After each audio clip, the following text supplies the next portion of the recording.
Good morning students, welcome in online class 8th class. आज हम geography का chapter 3 खनिज और शक्ति संसाधन का अध्ययन करेंगे। ठीक है, खनिज के बारे में, खनिज के प्रकार क्या है। खनिज दो प्रकार से होता है, धात्विक और अधात्विक। धात्विक को दो तरह से बांटा गया है, लोह और अलोह। ठीक है, पहले तो ये बताइए खनिज क्या है। खनिज और शक्ति संसाधन कि खनिज हम हमारे पृथ्वी पर कि ऐसी अन्य चीजें ऐसी होती हैं जिनको हम बाहर खनिज के रूप में बाहर निकालते हैं। जैसे कि आप आपके खाने में अगर नमक का यूज कर रहे हैं तो वो भी एक खनिज है कि कुछ वस्तुओं के निर्माण में हम उनमें कोई वस्तु ऐसी डालते हैं जिनको वो हमें दिखाई नहीं देती हैं, लेकिन उनका हम हमारे जीवन में उपयोग करते हैं।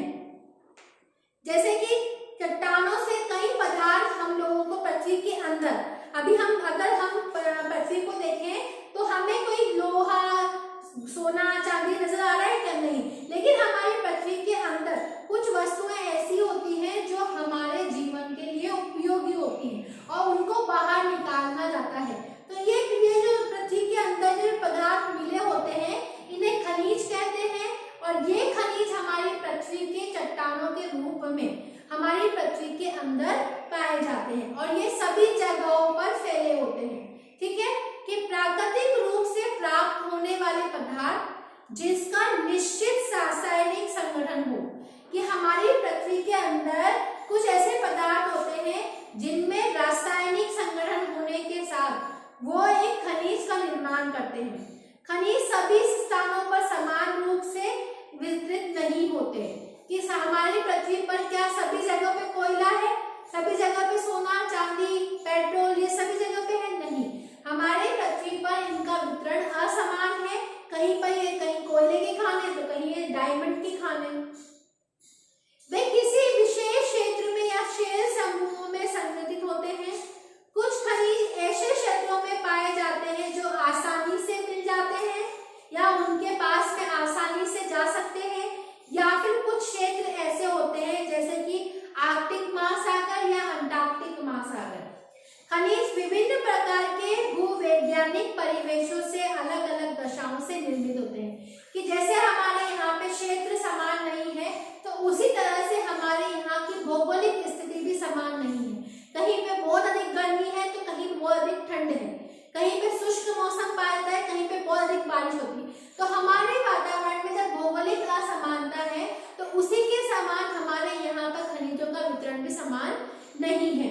वे बिना किसी मानवीय हस्तक्षेप के प्राकृतिक प्रक्रियाओं के द्वारा निर्मित होते हैं। खनिज को बनाने में मनुष्य अपना हस्तक्षेप नहीं करता, ये प्रकृति के द्वारा प्रदत्त या प्रकृति के द्वारा दी गई व्यवस्था है जो हमें उपलब्ध होती है। वे अपने भौतिक गुणों जैसे कि रंग, घनत्व, कठोरता और रासायनिक गुणों या विलय के आधार पर पहचाने जा सकते हैं। ठीक है, खनिजों को हम उसकी घनत्वता के आधार पर, उसके भारपन के आधार पर या उसके रंग के आधार पर, गुण के आधार पर उसको हम पहचान सकते हैं। ठीक है, अब अगला टॉपिक है खनिजों के प्रकार कि बेसिकली खनिज जो है वो दो प्रकार से होता है। पहला है धात्विक और अधात्विक। धात्विक वो होता है जिसमें धातु की मात्रा होती है, अधात्विक वो होता है जिसमें धातुओं की मात्रा नहीं होती। अब धात्विक में है, धात्विक को दो प्रकार से बांटा गया है, लोह धात्विक एंड अलोह धात्विक। ठीक है, कि पृथ्वी पर 3000 से अधिक विभिन्न खनिज है। हमारी पृथ्वी पर 3000 से ज्यादा खनिज पाए जाते हैं और संरचना के आधार पर खनिजों को मुख्यतः धात्विक और अधात्विक दो भागों में बांटा गया है।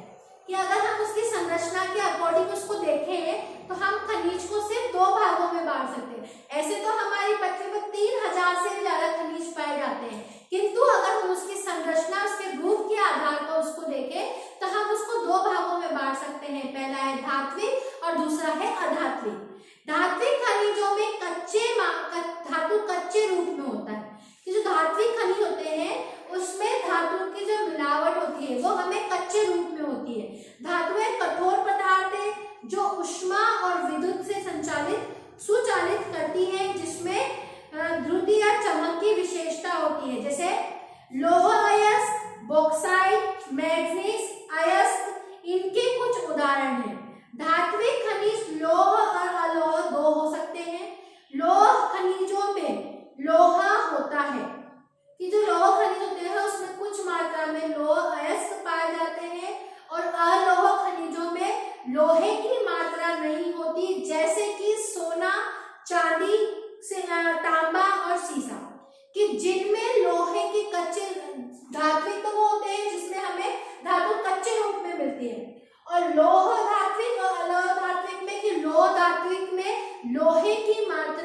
होती है, अलोह धात्विक में लोहे की मात्रा नहीं होती है।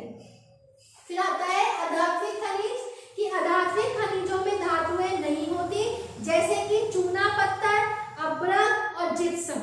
इन खनिजों के उदाहरण है खनिज ईंधन जैसे कोयला और पेट्रोलियम भी अधात्विक खनिज है, क्योंकि इसमें धातुओं की मात्रा नहीं होती। हम